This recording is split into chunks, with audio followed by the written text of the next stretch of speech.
Bismillahirrahmanirrahim. Assalamualaikum warahmatullahi wabarakatuh.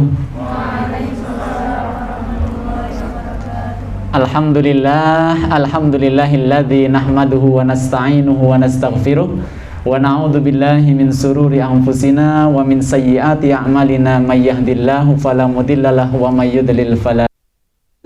Merasa dia itu memberikan harapan. Jadi kalau PHP itu kita seakan-akan sudah mendapatkan harapan, kemudian ditinggal, itu PHP. Tapi kalau ghosting ini lebih parah. Ghosting ini kita udah sama pasangan kita, udah dibuat nyaman, sudah menjalin, begitu nggih? Tapi kemudian tanpa sebab, tanpa angin, tanpa hujan, dia ngilang gitu aja. Lap, nggak ada kabar, nggak ada apa, hilang gitu ya. Kayak hantu, kayak jai langkung. Datang tak diundang, pulang, ya kurang lebih definisi ghosting seperti itulah, jai langkung gitu ya. Jadi ini lebih parah dari PHP. Tapi teman-teman semuanya, ghosting ini tidak selalu membicarakan tentang hubungan. Kalau anak-anak muda mengatakan pacaran gitu, nggak harus itu ya. Kalau kita bertanya kenapa sih ada orang ngeghosting dan ada orang yang dighosting, karena yang dia jalani saja sesuatu yang nggak Allah senengi gitu. Kan pacaran dalam Islam nggak boleh kan ya, tapi dia ngeyel, makanya dia sakit hati. Ya kata Allah salah sendiri gitu kan. Tapi kalau kita kembali kepada topik ghosting ini, sebetulnya tidak melulu kita berbicara tentang pasangan yang kemudian salah satu dari pasangannya ini bukan berkhianat ya, tapi ngilang gitu loh, ngilang, nggak ada kabar. Dan sebetulnya ini sekali lagi ini bukan hanya tentang pasangan dalam arti pacaran, enggak. Kadang-kadang teman juga bisa, sahabat juga bisa. Kita punya sahabat akrab, tiba-tiba dia ngilang gitu aja. Bisa jadi juga keluarga. Saya punya tetangga dan juga punya saudara, ada orang tua dighostingin anaknya. Gimana nih? Ada orang tua dighostingin anaknya.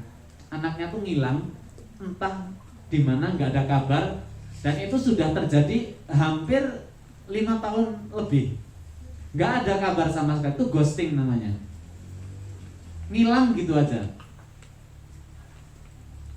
Nah, pernah nggak sih ngerasain di ghosting? Pernah. Rasanya gimana mbak? Teman-teman yang cowok pernah nge-ghosting, pelaku ghosting? Kenapa sih orang bisa ngelakuin ghosting? Ini bukan kita membahas persoalan pacaran loh kok. Ini ngaji kok bahasnya pacaran, enggak ya nak. Tapi salah satunya kita sedikit ke sana. Ini teman-teman semuanya. Kenapa bisa terjadi ghosting? Kalau saya lihat dari kacamata saya sebagai seorang laki-laki begitu ya. Laki-laki itu kan dia punya wewenang memilih. Ya enggak? Kalau laki-laki ini kan punya wewenang memilih. Sedangkan kaum wanita punya kewenangan menolak. Ya enggak? Laki-laki yang belum menikah, perempuan yang belum menikah, kan laki-lakinya yang melamar perempuan kan di dalam Islam. Maka kewenangan dari laki-laki, dia bebas memilih mana yang dia suka. Ada 4 hal kalau dalam Islam.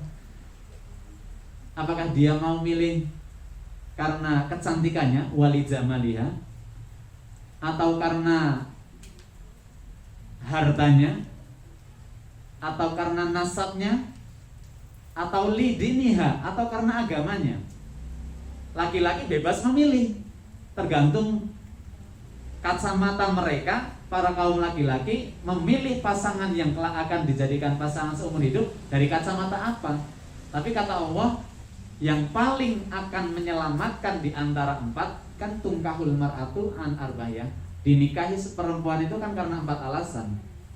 Karena kecantikannya, karena keturunannya, karena hartanya, dan karena agamanya. Di antara 4 yang akan paling menyelamatkan adalah yang memilih karena agamanya. Karena 3 yang sebelumnya ini bisa hilang. Hilang begitu saja bisa sekali. Tapi kita nggak bahas lebih tentang itu ya. Nah, kita kembali ke tema ghosting. Karena cowok laki-laki itu punya wewenang memilih, maka ketika dia mau menentukan pilihan, itu kan pasti ada beberapa option kan.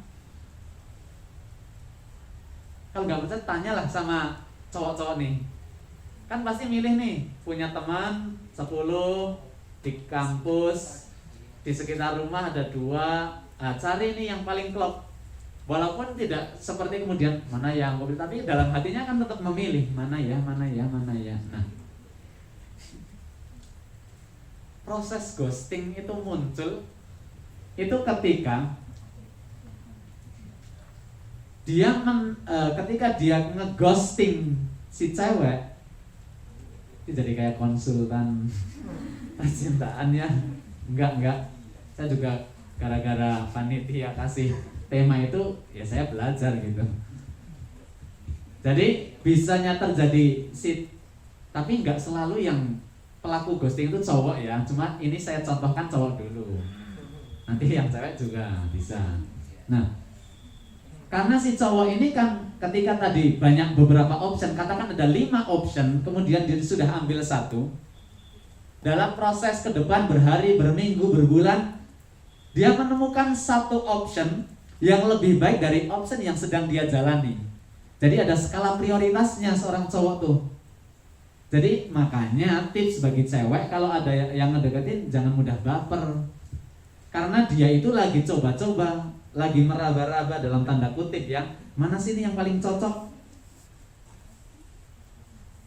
Nah, kenapa ghosting ini kemudian ya ini marah kan beberapa hari terakhir saja ya. Dulu kan ghosting nggak ada ya. Istilah ghosting kan baru beberapa hari ini, lebih-lebih ketika putranya Pak Jokowi itu kan ya, yang sekarang agak viral itu kan, siapa namanya Mas?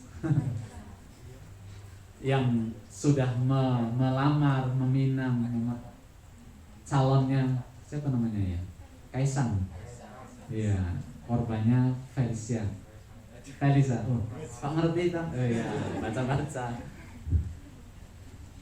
Jadi saya tidak menilai siapapun, tapi kebanyakan ketika dia ngeghosting, dia mungkin ada 1 kemungkinan pertama, dia mendapatkan prioritas yang lebih utama.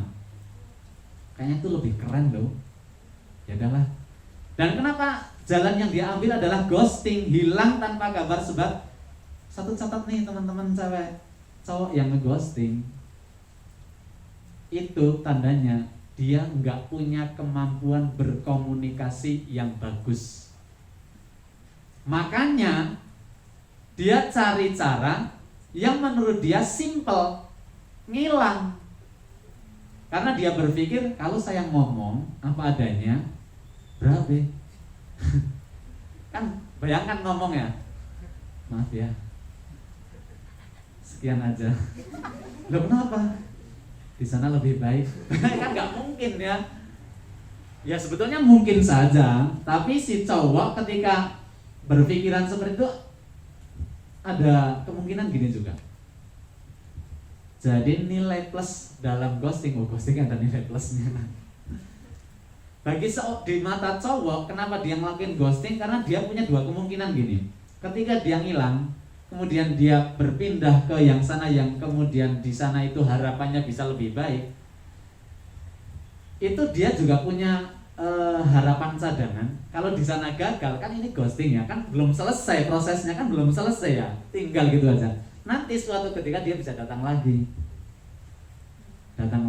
tiba-tiba datang, ngilang, tidak tahu datang, terus langsung baik lagi. Karena si ceweknya itu memang udah terlanjur seneng banget ya, baper banget, ya udah kadang-kadang nerima aja. Itu kenapa ada putus nyambung kayak gitu. Pengalamannya enggak. Tapi kemungkinan seperti itu. Nah, tapi bukan berarti semua yang ngeghosting itu cowok, enggak. Itu bisa terjadi juga dalam pertemanan, persahabatan, bahkan dalam keluarga. Emang ada keluarga kasus ghosting di dalam keluarga? Ada. Hanya ghosting populer dalam hubungan asmara. Dalam keluarga banyak. 5 saudara yang ditinggal mati orang tuanya memiliki harta yang banyak, meninggalnya mendadak, gak ada wasiat, anak-anaknya gak dididik agama yang dalam, meninggalkan harta benda, tanah yang luas, harta yang banyak, hanya karena percekcokan pembagian harta waris. Saudara bisa jadi antar saudara ini kasus ghosting terjadi bisa. Sering kan kita lihat ada satu darah putus silaturahminya, tapi dengan teman yang gak ada hubungan apa-apa, akrabnya luar biasa. Teman-teman coba sih evaluasi, sama kakak kandung, sama adik kandung, lebih akrab dengan mereka atau lebih akrab dengan teman kita, sahabat kita? Ya enggak? Harusnya mana yang lebih akrab? Yang sedarah kan harusnya kan? Ini renungan juga buat kita bersama teman-teman semuanya. Jadi ghosting itu enggak melulu membicarakan tentang hubungan anak muda dengan pasangannya. Karena ketika kita membahas itu juga sebetulnya hal yang gak diperbolehkan dalam agama. Nanti suatu ketika kita semua yang ada di sini kita juga akan jadi korban ghosting loh sebenarnya. Kapan itu? Ketika orang tua kita diambil oleh Allah Subhanahu wa taala. Ketika kita nanti punya pasangan atau kita sudah punya pasangan dan pasangan kita mendahului kita. Itu kan di ghosting. Sama kan sebetulnya, ngilang begitu aja. Memang pernah bapak, ibu diberi kabar oleh malaikat, oleh Allah, tanggal sekian suaminya, istrinya, anaknya, orang tuanya akan diambil? Kan enggak kan? Dan itu tiba-tiba. Itu kan sama sebetulnya. Hanya konteksnya saja yang berbeda. Pertanyaannya, siap enggak sih kita menjadi korban ghosting? Siap gak sih? Kalau di dalam bahasa percintaan, kalau nggak takut luka, ngapain bercinta gitu kan? Kalau di dalam lagu, itu lagu sebenarnya sudah lagu lama sekali. Kalau takut tenggelam, ngapain sih berenang ke lautan begitu? Itu kalau dalam urusan percintaan. Tapi dalam kehidupan kita kan, di dalam surat Al-Baqarah sudah jelas, walanabluwannakum bisyai'im minal khaufi wal ju'i wa naqsim minal amwali wal anfusi wath thamarat. Bahwa kita semua yang hidup di dunia ini pasti akan mendapatkan satu cobaan yang akan ditinggal. Siapa yang akan meninggalkan kita? Harta kita akan meninggalkan kita. Kita akan diberikan rasa takut. Tentang apa? Wal khaufi minal ju', kelaparan. Hari ini kan banyak orang-orang yang lapar karena situasi pandemi ya. Wa naqsim minal amwal, kita diambil orang-orang tercinta kita. Sekarang kan sedang marak. Ninggal itu enggak harus urut usia tua dulu. Ninggal itu enggak harus urut sakit dulu. Ninggal itu enggak harus, ya pokoknya yang muda banyak, yang sehat banyak, yang sedang aktivitas tiba-tiba meninggal banyak. Dan itu akan terjadi kepada kita semuanya. Kan kita menjadi korban ghosting dari yang ditinggal. Pertanyaannya kan, kita siap gak sih? Nah, karena itu pasti, entah itu konteksnya kita akan ditinggal pasangan, kita akan ditinggal anak, atau kita akan ditinggal orang tua, dan itu pasti, hanya kapannya kita nggak tahu. Maka kita harus persiapkan diri kita. Apa persiapannya? Agar kita ketika kita menjadi korban ghosting, sesuai pembahasan kita ya, bukan korban ghosting ditinggal pacar, bukan. Tapi ketika tadi di Al-Baqarah, walanabluwannakum, kita akan ditinggal, baik itu hartanya, baik itu wasamarat, itu kan buah-buahan ya, tapi konteks dalam ayat kan dikatakan buah-buahan, tapi itu arti yang lebih luas. Kita kan sebagai orang hidup, orang manusia yang berikhtiar untuk ekonomi, kadang-kadang kita usahanya misal di bidang perekonomian. Misal kita tanam modal di sini, di sana, itu bagian dari terjemahan samarat, nggak melulu buah-buahan. Lah kalau terjemahnya murni buah-buahan, berarti Allah nggak adil. Berarti ini ayat hanya untuk mereka yang menanam buah-buahan saja. Orang-orang yang bukan pertanian berarti nggak kena. Nggak seperti itu. Semua yang kita miliki apapun bentuknya, ada dua kemungkinan. Kalau nggak meninggalkan kita, kita yang akan meninggalkan. Kalau kita yang meninggalkan, kita sebagai pelaku ghosting dalam tanda kutip begitu ya. Maka tips agar ketika kita ditinggal tanpa sebab, yang pertama dan yang paling utama adalah sabar. Apa? Sabar. Kenapa sih sabar? Ya karena itu rumus yang Allah berikan. Itu clue dari Allah yang Allah berikan. Hanya kita peka nggak sih? Kan di akhir ayat wabasyir sobirin, dan berikanlah kabar gembira bagi mereka-mereka yang mampu bersabar. Di ayat yang lain wasta'inu bisabri wassalah, dan minta tolonglah kalian semuanya dengan sabar dan sholat. Minta tolong dengan sabar dan sholat.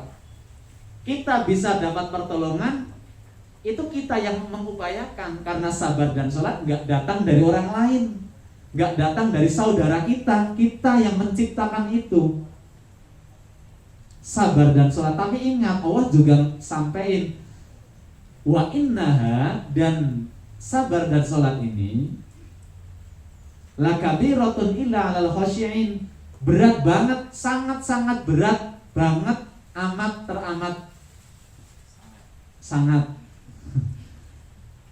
illa 'alal khasyi'in, kecuali bagi mereka-mereka yang khusyuk. Teman-teman semuanya, kalau kita berbicara materi sabar, ini lebih ngeri lagi. Kenapa? Ya sabar ini adalah ilmu tingkat tinggi orang yang beriman. Sabar ini ilmu tingkat tingginya orang yang beriman. Kita nggak akan kenal sabar kalau kita nggak punya iman yang kuat. Kadang kebanyakan dari kita menyalahartikan sabar. Coba teman-teman, sabar itu apa sih? Ada yang tahu apa sih itu sabar? Apa mas? Sabar itu apa mas? Gimana pak? Menanti suatu harapan. Harapan apa aja lah. Menanti suatu harapan. Nah berarti ini bapak ini ada sedang menanti suatu harapan ya pak ya. Mungkin harapan tentang usahanya berkembang lebih maju, atau harapan anaknya sebentar lagi akan lulus, atau harapan. Jadi proses menanti itu ya.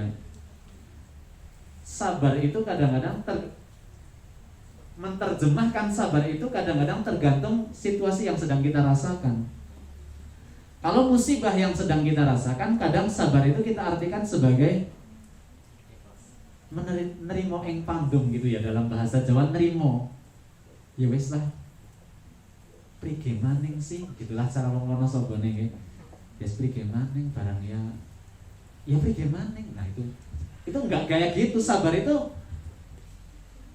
jadi sabar itu adalah satu ilmu. Karena begini, sabar itu adalah ilmunya para nabi dan rasul. Mereka semua mempraktekkan satu ilmu ini, dan itu menjadikan mereka begitu mulia.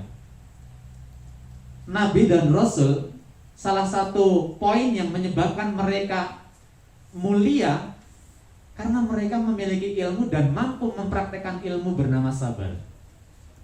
Jadi sabar itu bukan pasrah, tapi sabar itu adalah ketersediaan. Apa sih ketersediaan? Ketersediaan untuk menjadi lebih baik. Sabar itu adalah sebuah penantian. Sabar itu kan menanti.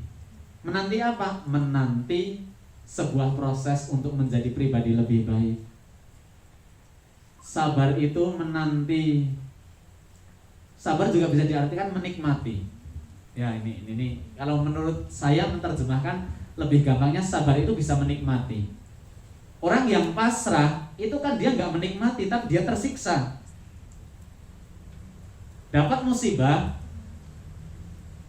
longsor mungkin begitu ya, dia kehilangan rumah, dia kehilangan sebagian anggota keluarganya, hartanya juga hilang. Kemudian dia pasrah begitu, seakan-akan dia itu tersiksa. Nggak kayak gitu sabar itu. Sabar itu menikmati. Menikmati proses sebelum hasil. Bagi mereka yang sedang belajar, sabar itu menikmati proses belajar sebelum menjadi pintar.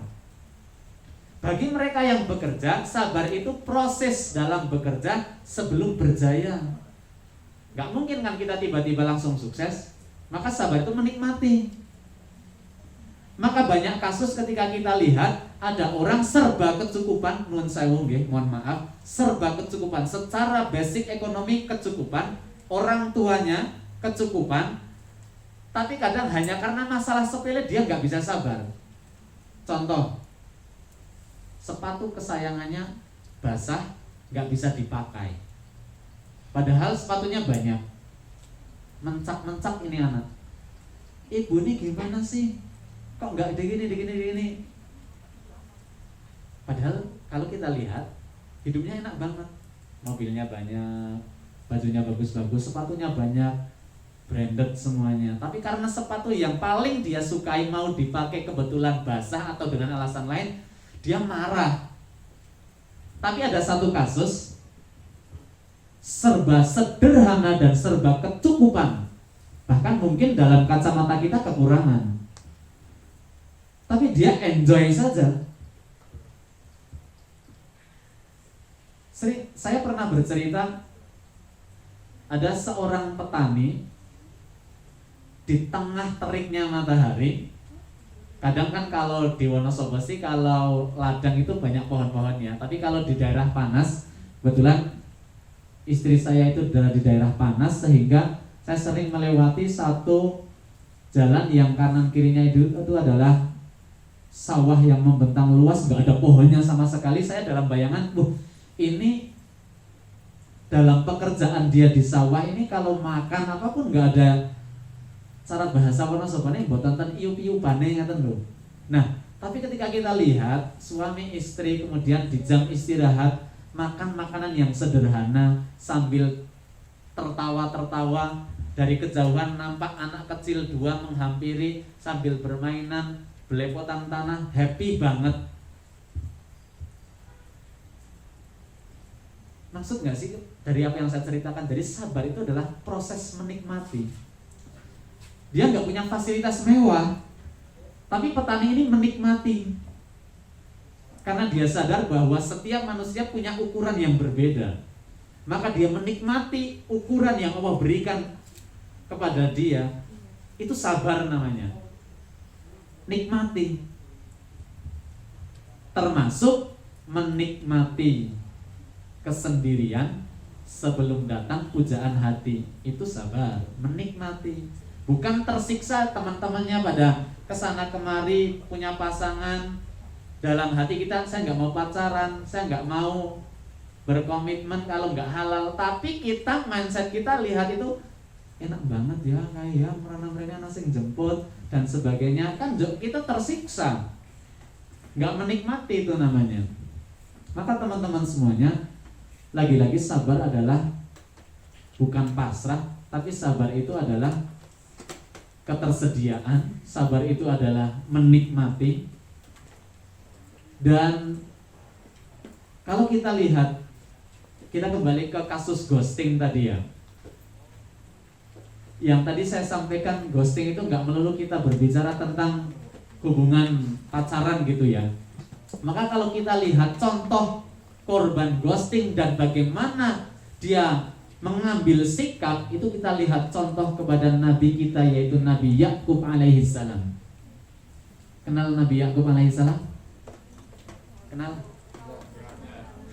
Oh tahu ya, tahu. Kalau kenal bahaya ya. Kenalannya di mana, ketemu di mana gitu ya. Nabi Yakub itu kan punya putra, jumlahnya berapa? Nabi Yakub punya putra, jumlahnya berapa? 12. Punya putra 12. 2 solih, yang lain ngeselin. Jadi satu ketika di dalam Quran surat Yusuf, Allah kan berfirman di situ yang mengkisahkan tentang Yusuf dan ayahnya Yakub dan saudara-saudaranya. Wa idh qala Yusufu li abihi ya abati inni ra'aitu ahada asyara kawkaban wasyams wal qamar ra'aituhum li sajidin. Ketika Yusuf kecil, dia masih kecil, ngomong sama ayahnya Nabi Yakub, tadi malam Yusuf kecil bermimpi. Kemudian mimpinya diceritakan sama ayahnya. Ayah, semalam aku itu mimpi, aku melihat ada 11 bintang, 11, 1 matahari, 1 rembulan, mereka semuanya sujud di hadapanku, kata Yusuf kecil. Maka ayahnya Yakub yang ketika itu beliau sudah menjadi nabi, langsung ditarik tangannya, didekat, kemudian dibisikkan, cara bahasa Wonosobone, ojo kondo-kondo, aja omong-omong, jangan kamu pernah bercerita lagi cerita tadi kepada siapapun juga. Seorang Nabi Yakub tentunya punya kelebihan karena mungkin diberikan pengetahuan lewat malaikat, bahwa lewat Yusuf yang masih kecil dengan mimpinya itu, maka kelak di kemudian hari Yusuf akan tumbuh menjadi kebanggaan Nabi Yakub. Maka karena kan Nabi Yakub kemudian baper. Jadi sebenarnya baper itu sudah sejak zaman Nabi ya. Nabi Yakub itu baper banget. Kenapa? Apapun yang menimpa Yusuf kecil, itu Nabi Yakub itu overprotective. Over. Sehingga kadang-kadang lebay gitulah kalau bahasa anak muda ya, lebay banget gitu. Sehingga membuat kecemburuan 11 saudaranya. Maka saudaranya yang merasa cemburu terhadap perlakuan ayahnya terhadap Yusuf yang masih kecil, kemudian timbul di lanjutan ayat itu untuk menyingkirkan Yusuf. Apa yang mereka lakukan? Mereka ajak Yusuf menggembala, kemudian di sana yang jauh dari rumahnya kemudian dilemparkan atau dimasukkan ke dalam sumur. Dimasukkan ke dalam sumur, kemudian ditinggal, kemudian bajunya Yusuf itu diambil, beberapa disobek bagiannya, sembelih 1 ekor dombanya, kemudian darahnya disemprot-semprotkan ke baju yang sudah disobek, pulang ke rumah ngomong sama ayahnya sambil nangis-nangis mereka. Jadi kalau kalian ngomong jahat kepada si doi yang ngeghosting Anda, ada yang lebih jahat, saudaranya Yusuf. Anda karena terlalu baper, kemudian dia ngilang, kemudian jahat banget. Oh, belum baca kisah para nabi sih. Ini lebih jahat lagi. Adik kandung ini bukan siapa-siapa, adik kandungnya sendiri. Bayangkan Anda punya adik, diajak dolan ke Kaliwiro yang jauh mungkin dari sini ya. Terus kemudian di Kaliwiro cemplungin ke sumur, ditinggal pulang, ya kan? Bilang astagfirullahaladzim, kan jahat banget. Karena memang jahat banget. Kenapa bisa jahat? Karena baper luar biasa. Kenapa? Kecemburuan karena perlakuan ayahnya kepada Yusuf begitu spesial. Kenapa? Karena Nabi Yakub melihat takwil mimpinya. Maka itu kan di ghosting. Bertahun-tahun lamanya Yakub nggak dengar kabar Yusuf sama sekali. Nabi Yakub stalking, nggak ada tuh kabar-kabar dari Yusuf, nggak ada. Tanya-tanya teman, tanya-tanya saudara kenalan, nggak ada yang tahu kabarnya Yusuf. Hilang begitu saja. Berarti ketika itu Nabi Yakub sedang Walaupun ayatnya belum ada, tapi dalam kasus ini Nabi Yakub sedang menjalani kasus walanabluwannakum bisyai'im minal khaufi tadi.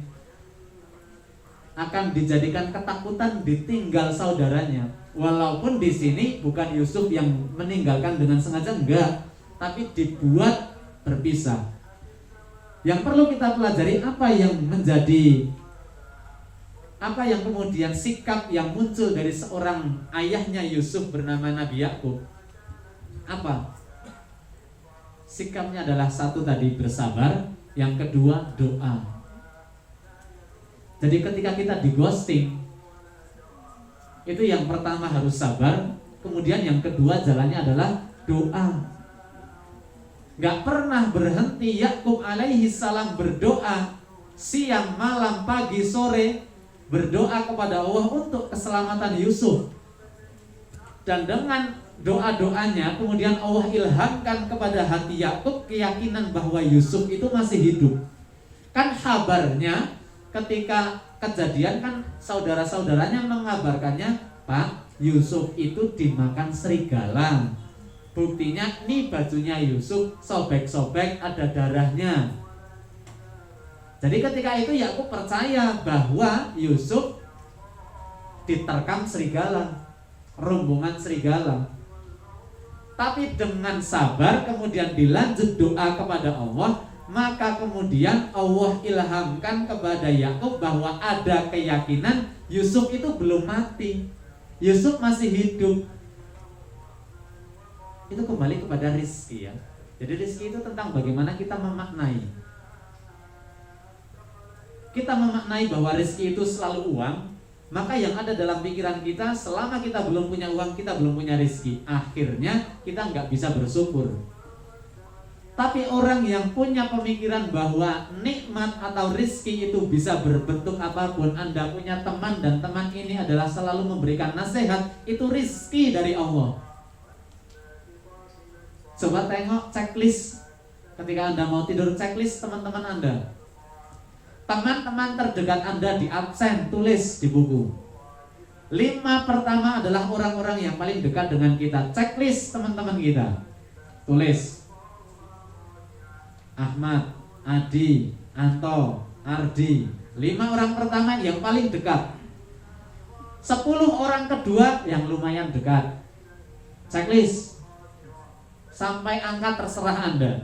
Setelah selesai, hitung dari angka 1, baca absen 1 sampai terakhir.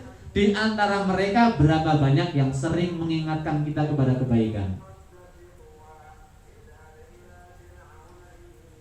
Di antara absen 1 sampai absen sekian nama-nama teman-teman kita yang kita checklist, hitung, dicentang, yang ada tanda centangnya, mereka yang sering mengajak kebaikan kepada kita, menasehati kebaikan kepada kita.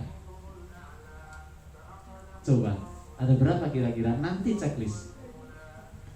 Karena Rasul pernah menyampaikan kalau Anda mau tahu agama seseorang, mau tahu seberapa dalam dia memiliki agama, maka lihatlah dengan siapa dia berkawan, lihatlah dengan siapa dia bergaul, lihat dengan siapa dia punya teman dekat. Itu akan membuktikan seberapa dalam agama dia. Coba checklist nanti malam. Itu akan menilai seberapa dalam Anda serius dalam beragama. Karena teman itu betul-betul akan mempengaruhi tingkat keagamaan kita. Kembali kepada materi ghosting yang tadi dilalui oleh Nabi Yakub ya. Nabi Yakub setelah bersabar kemudian berdoa, dan kemudian ada rizki, bagaimana kemudian ada keyakinan dalam hatinya muncul Yusuf ini masih hidup. Maka doa itu kemudian terus dipanjatkan walaupun terus berderai air mata, karena sang pujaan hati berupa anak kesayangan yang menurut Nabi Yakub ini yang paling solih, yang akan meneruskan tali estafet. Jadi setiap orang tua, teman-teman yang muda, ini perlu saya sampaikan, setiap orang tua itu pasti menginginkan anaknya itu lebih baik dari orang tuanya. seburuk-buruk apapun orang tua, entah itu ilmunya, entah itu akhlaknya, pasti berharap bahwa anaknya itu akan lebih baik. Dan Yakub merasa bahwa Yusuf yang akan membawa persoalan itu. Maka teman-teman kalau ingin membanggakan orang tua, cukup menjadi pribadi yang baik. Itu cukup untuk menenteramkan hati mereka. Kadang-kadang kita baik banget sama teman-teman akrab kita, sampai kalau kita punya uang berlebih kita traktir mereka. Tapi seringkah kita mentraktir orang tua kita? Mungkin teman-teman yang sudah punya penghasilan gitu ya. Itu juga menjadi renungan saya sendiri. Kadang kita berbagi kesenangan itu seringnya dengan teman-teman akrab kan. Nyatanya kalau kita punya teman-teman lulus, teman-teman diterima di universitas, kan teman-temannya yuk makan, yuk makan. Ngumpullah kita makan, asik. Jarang loh kemudian kita makan-makannya sama orang tua kita. Kita kembali ke materi ghosting lagi ya. Maka apa sih hasil dari sabar dan doanya Yakub kepada Yusuf? Maka alhasil Yusuf kemudian ditempatkan, terlepas dari itu adalah sebuah takdir Allah ya, tapi itu ada peran sabar dan doanya orang tua. Apa semua orang tua itu sayang kepada anaknya? Ya. Tapi tidak semua orang tua tepat dalam memperlakukan kesayangannya, rasa sayangnya terhadap buah hatinya. Karena kadang-kadang, mohon maaf ya bapak ibu yang mungkin usianya lebih tua dari saya, bukan saya mau menceramai enggak, tapi saya menceramai diri saya sendiri. Karena saya sendiri kadang-kadang ketika sama anak saya, kadang-kadang over sayangnya, apa yang dia mau saya kasih, maka itu menjadi senjata dia untuk minta-minta kepada saya. Padahal niatnya kita kan mau bentuk kasih sayang ya, minta apapun kita belikan. Tapi kadang-kadang kalau gitu, itulah pentingnya kita belajar agama. Apa itu arti kasih sayang dan bagaimana kita menyalurkan kasih sayang kita kepada anak. Itu agama mengatur betul. Kalau orang awam mengatakan anak kecil usianya mungkin baru belasan kemudian dititipkan kepada seorang alim untuk diajarkan ilmu agama, kemudian sebulan sekali, 2 bulan sekali, mungkin 1 tahun 2 kali atau sekali lihat anaknya, mungkin kejam banget ini orang tua. Anaknya masih kecil ditinggal di sana. Di satu sisi ada yang menerjemahkan itu orang tuanya baik banget, anaknya minta apa-apa dikasih gitu ya. Padahal dalam agama ya seperti itu. Bentuk kasih sayang orang tua kepada anak dalam pandangan Islam adalah bagaimana kemudian dia mengikhtiarkan anaknya untuk mendapatkan pendidikan agama sebaik-baiknya, sebenar-benarnya. Dan itu prosesnya nggak mudah. Kalau mau tahu proses betapa beratnya ikhtiar seperti itu, tanyakan kepada mereka orang-orang tua yang memondokkan anaknya. Di sini ada bapak ibu yang putranya dipondokkan, atau punya saudara, atau mungkin teman-teman ada yang pernah mondok. Itu kan kita kan ya, bagi yang pernah mondok itu kan kita bergelut dengan rasa kan. Yang lain ketika sakit ingin dimanjakan oleh ibunda, ingin dibuatkan masakan kesayangan bunda. Kita sakit ya kita urus sendiri, paling yang bantu teman. Saya merasakan seperti itu. Jadi nggak enak, prosesnya nggak enak.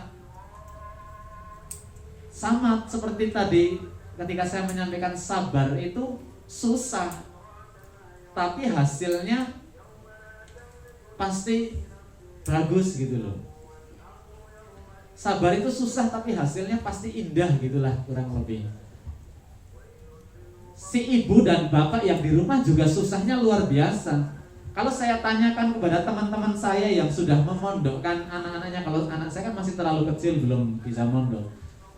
Teman-teman saya yang Mas, yuk kita golek pondok sing apik. Kemudian setelah itu dilaksanakan, kemudian kadang-kadang ketika kita duduk bersama, prige Mas rasane, wala. Teman saya dalam kurun 1 bulan pertama memondokkan anaknya nggak bisa makan.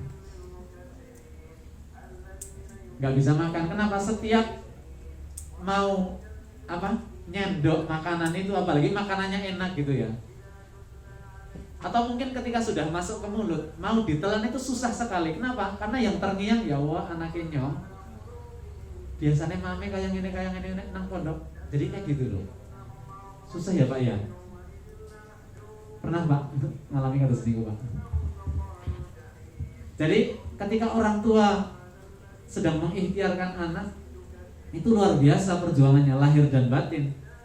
Bukan serta-merta kemudian ketika ada orang tua yang nuwun sewu secara finansial luar biasa, ditaruh di pondok pesantren yang paling bagus, yang biayanya paling mahal, tapi kemudian gak ada ikhtiar batin. Maka yang terjadi di sana juga mungkin tidak maksimal. Yang tidak betah lah, yang ingin pulang lah, yang ingin pindah lah dan sebagainya. Itu mungkin karena ikhtiar dari orang tua secara batiniah kurang. Karena saya pernah diberikan nasihat seperti itu. Itu kenapa kemudian dalam ilmu Jawa yang ketika kita pelajari itu juga ternyata berbanding lurus dengan ilmu agama. Ketika seorang ibu hamil, ketika seorang ibu sedang menyusui, ketika seorang ibu sedang mendidik anaknya, itu enggak hanya ikhtiar lahir tapi batinnya juga ikhtiar. Jadi teman-teman perempuan, wanita, kelak kalau Anda sudah mendapatkan pasangan, kemudian nanti Anda diberi karunia hamil, punya anak, maka sejak awal ikhtiar batinnya itu harus lebih kencang. Ikhtiar batin contohnya seperti apa? Seperti apa? Menahan pikiran, menahan marah, proses hamil, menahan marah, menahan dan sebagainya, itu kan bukan perkara yang mudah ya. Begitu teman-teman semuanya. Jadi dari tema ghosting yang bisa saya uraikan itu kurang lebih seperti itu. Jadi ghosting itu kesimpulannya adalah hilang secara tiba-tiba, tapi itu bisa menimpa kita semuanya. Status kita apapun itu ghosting bisa menimpa kita. Kalau ghosting yang sedang viral itu ya anak muda yang salah satu cowok atau ceweknya meninggal dia begitu saja. Tapi hakikatnya ghosting itu sebetulnya kita semuanya calon yang akan di ghosting. Ya, kita akan ditinggal, mungkin orang tua kita, mungkin orang terdekat kita, mungkin barang kesayangan kita, mungkin harta yang paling kita cintai. Itu bisa kapan saja diambil Allah tanpa kabar, dan itu namanya ghosting juga. Hilang tiba-tiba tanpa ada kabar. Gitu guys, ini saya dapat pesan. Setelah ini ada tanya jawab Mas. Ada tanya jawab. Monggo saya buka pertanyaan. Kalau nanti pertanyaan bisa saya jawab langsung. Kalau keterbatasan ilmu saya tidak mampu menjawab pertanyaan panjenengan, mohon dimaafkan, itu menjadi PR untuk saya mencari ilmu lagi begitu ya. Monggo kalau ada yang mau bertanya. Oh sudah ada.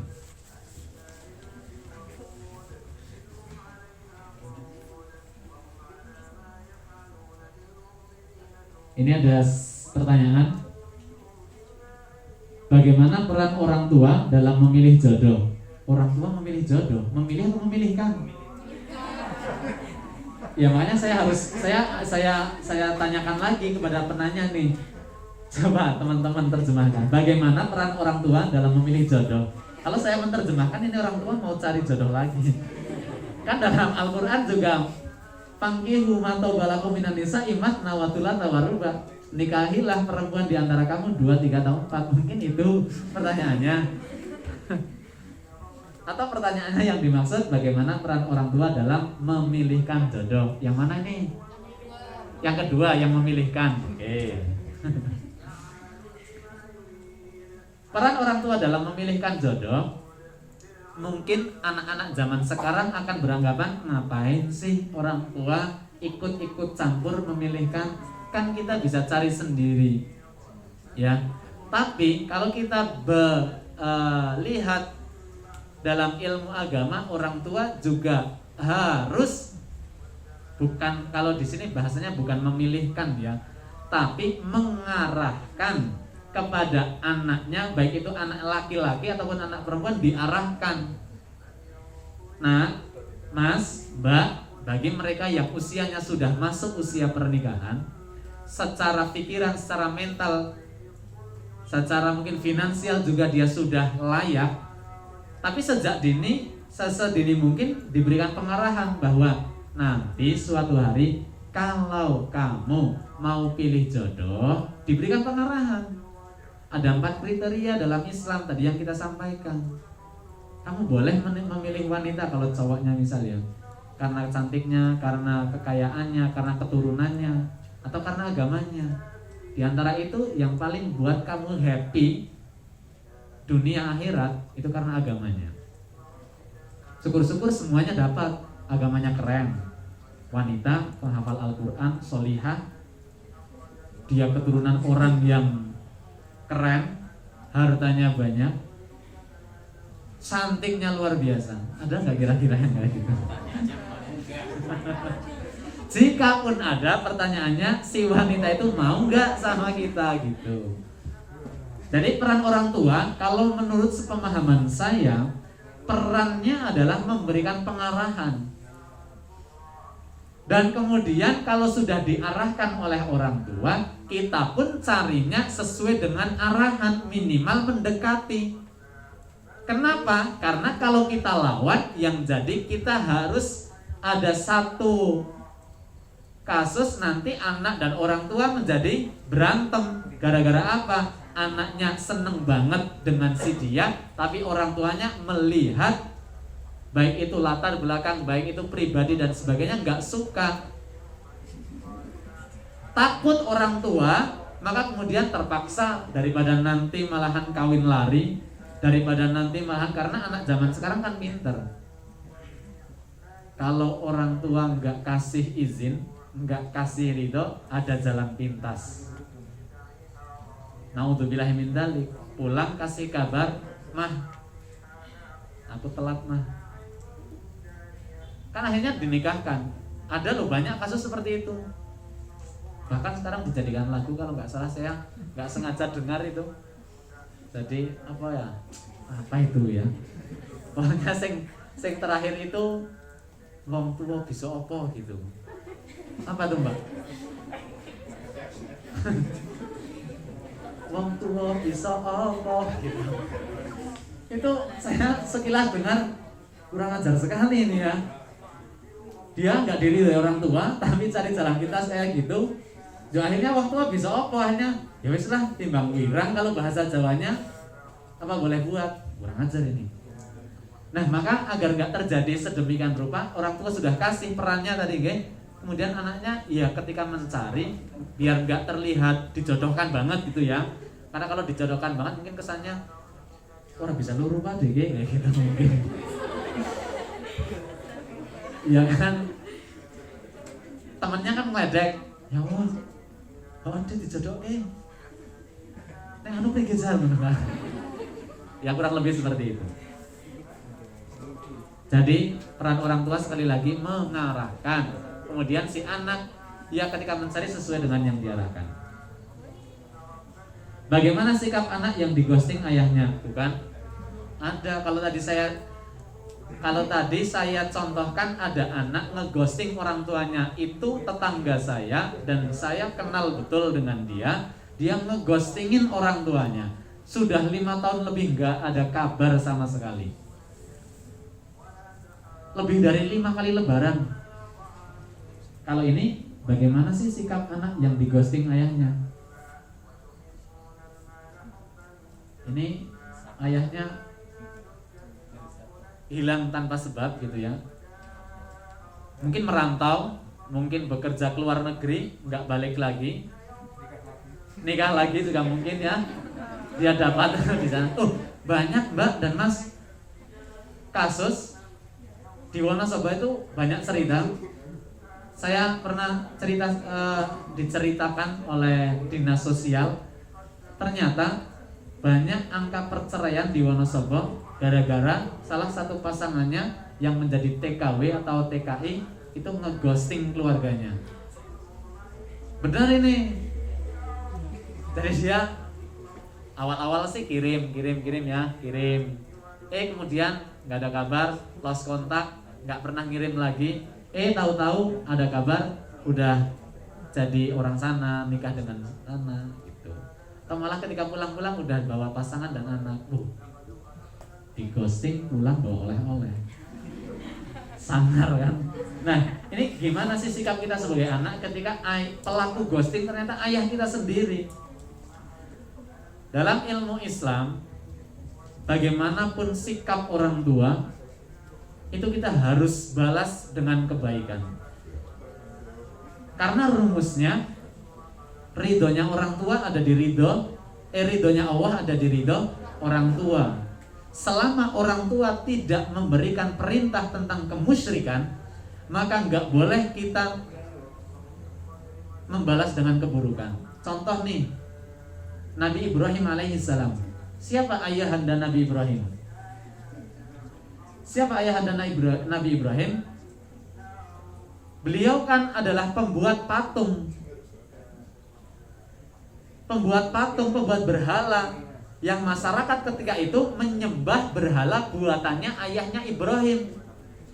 Maka Ibrahim ketika ayahnya selesai membuat patung, kemudian patungnya dikasihkan Ibrahim, tolong ini dijual. Iter kan apa gak iter?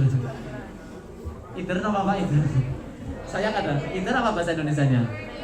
Ya keliling. Patung ya, bahasa saya kan karena saya Jawa asli jadi iter gitu ya. Patung gitu kan misalnya. Tapi yang dilakukan Ibrahim itu dia menyampaikan ke ayahnya, oke siap.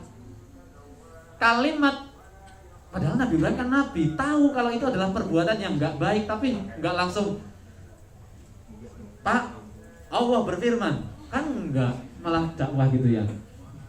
Siap, tapi dalam prakteknya ampun ditumbas niki patunge, ampun ditumbas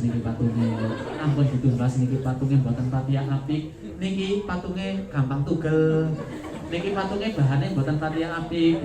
Sampai di rumah, Pak, kula pun ikhtiar Pak, pun teng Kaliwiro tekan Wadas Lintang, malah meh tekan perbatasan Banjar, alhamdulillah utuh Pak.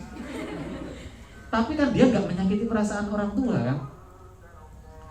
Jadi artinya ketika orang tua, memang banyak orang tua nggak sesuai harapan anak. Kadang-kadang ada konflik antara orang tua dengan anaknya karena orang tua mungkin nggak sesuai harapan orang tuanya, apalagi ditambah dengan banyak perbandingan. Anak biasanya membandingkan kan, ya wah kayak penak teman dan sebagainya.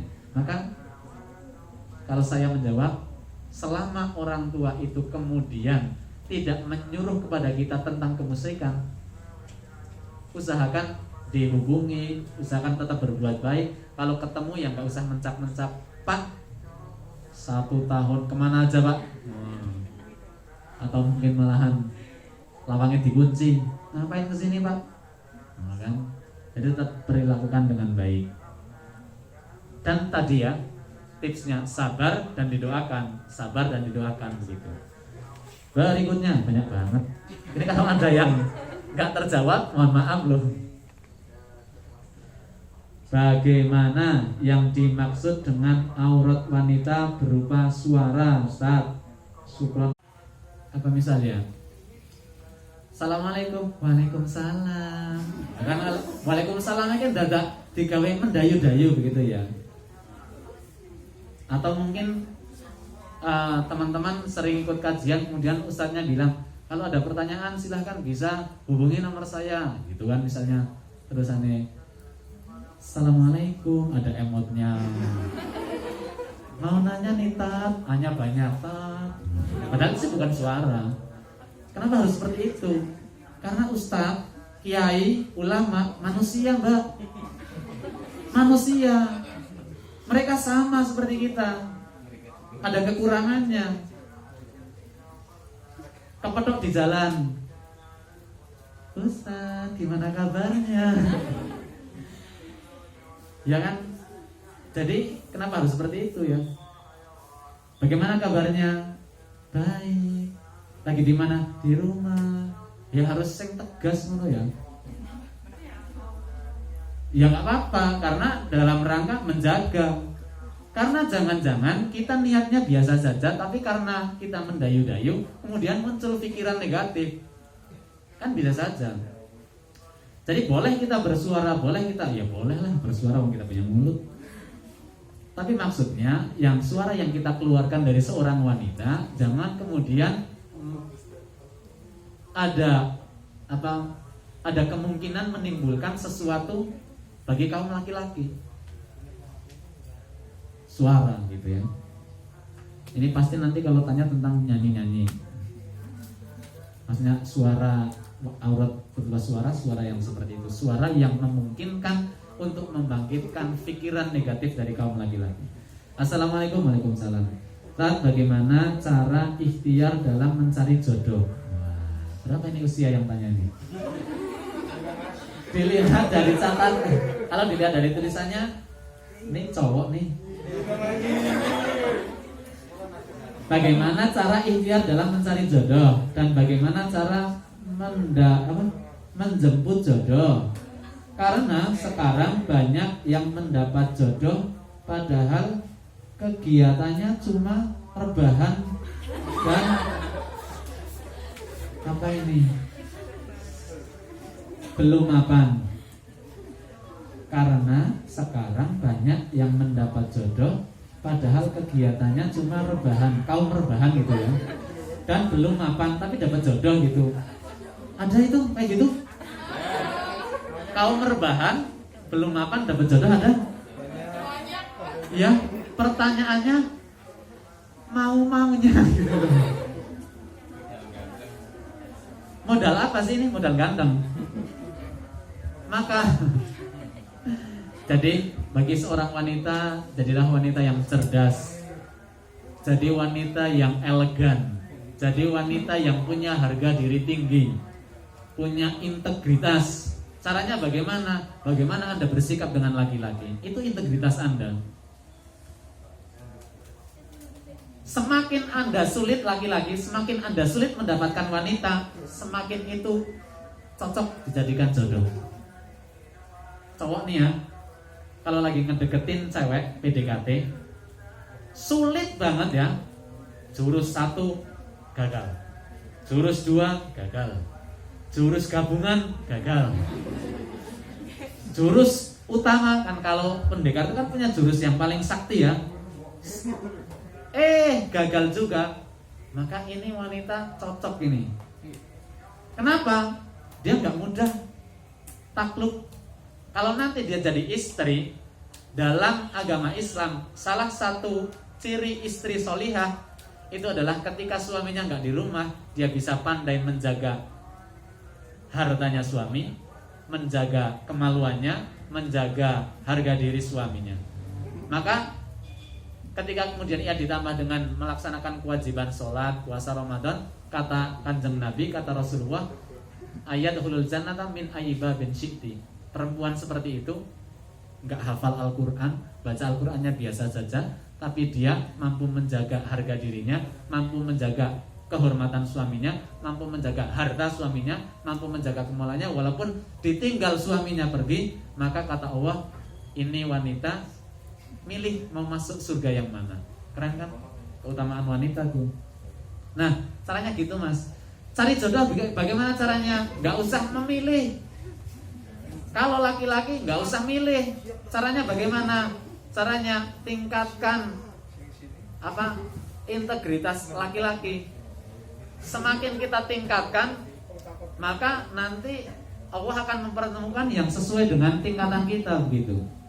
Karena jodoh itu ya pasti sudah ditentukan ya, tapi ikhtiarnya nanti macam-macam, bisa cari di majelis taklim seperti ini atau minta bantuan teman, ta'aruf, tanya sama teman-teman, bisa lah. Yang penting sebelum nanti menentukan, pastikan kita itu punya kualitas begitu. Satu lagi mungkin ini. Oh, masih ada. Assalamualaikum, mau tanya. Waalaikumsalam, mau jawab. Ini kan mau tanya. Apa sih hukumnya seorang wanita tertawa keras dan tips untuk berhenti tertawa keras? Nah, silakan. Yang sering ngakak-ngakak silakan.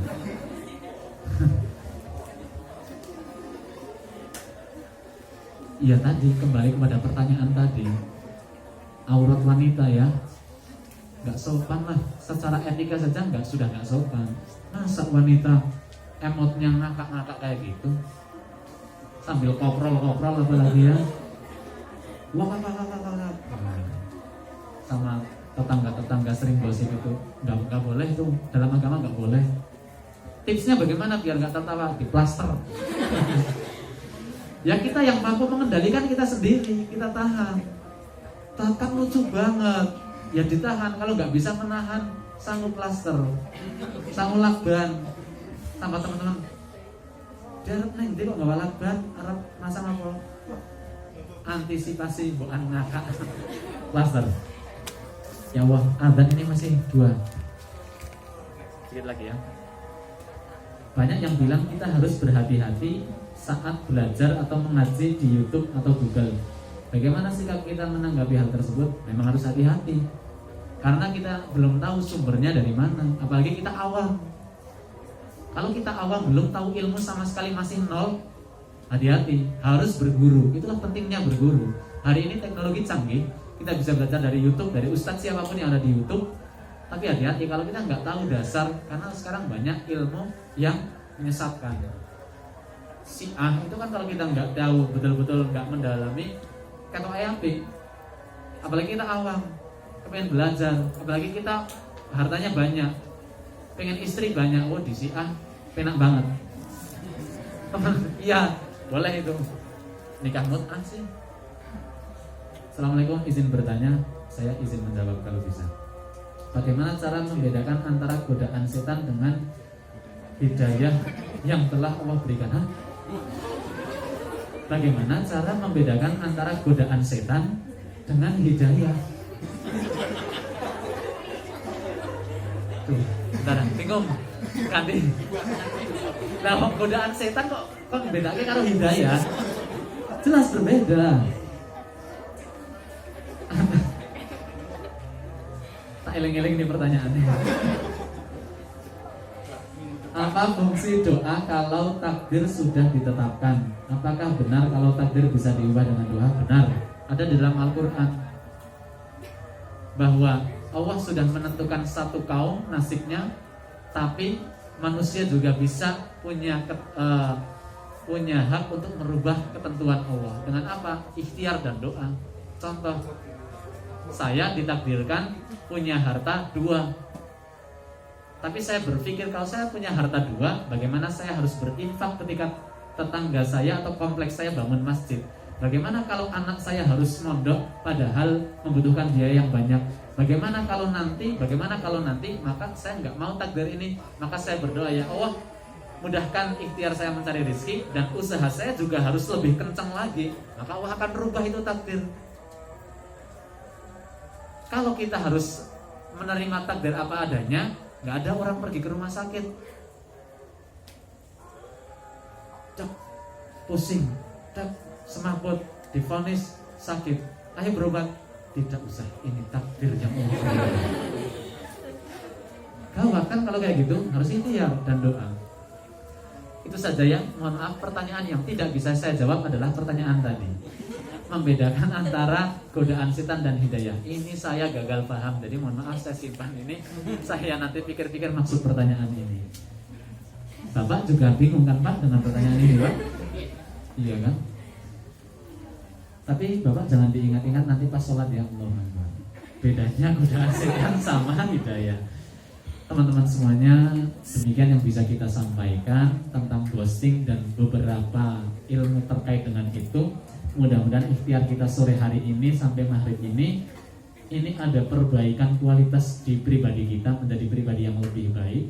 Kita pulang dari sini, kita niatkan dalam hati, ya Allah, ada ilmu sedikit apapun, kita ikhtiar untuk menerapkannya, menjadikan kita pribadi yang lebih baik. Insya Allah, Allah mudahkan kita jalan menuju surga gitu ya.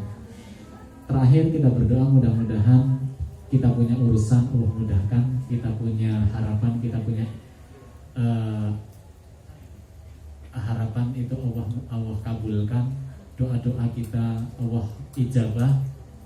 Yang sudah punya keluarga, istri, anak, suami selalu diberikan kesehatan dimanapun berada. Anak-anak yang sedang belajar mudah-mudahan dimudahkan belajarnya, diberikan teman-teman yang baik, teman-teman yang solih, teman-teman yang solihah. Bagi yang belum berjodoh, nanti di saat waktunya yang tepat dipertemukan dengan jodoh yang Allah ridhoi, diberikan rizki yang barokah, dan doa yang paling terakhir, mudah-mudahan Allah selalu berikan kita kemudahan untuk berbuat kebaikan. Itu saja doanya, mohon maaf hanya itu yang bisa kita sampaikan. Mudah-mudahan kita dipertemukan di lain kesempatan, di kesempatan yang baik yang Allah ridhoi. Dan sekali lagi saya mohon maaf dengan keterbatasan ilmu saya, kalau tidak berkenan di hati dan di telinga panjenengan semuanya, mohon dimaafkan, dimaklumi, karena saya juga masih belajar ini sebetulnya. Jadi mohon dimaafkan, dimaklumi atas kebodohan saya. Sekali lagi mohon maaf dan terima kasih atas silaturahminya. Mudah-mudahan Anda dan saya sama-sama mengambil hikmah dari pertemuan ini. Astaghfirullahaladzim, astaghfirullahaladzim. Hadanallahu wa iyyakum ajma'in. Fastabiqul khairat. Assalamualaikum warahmatullahi wabarakatuh.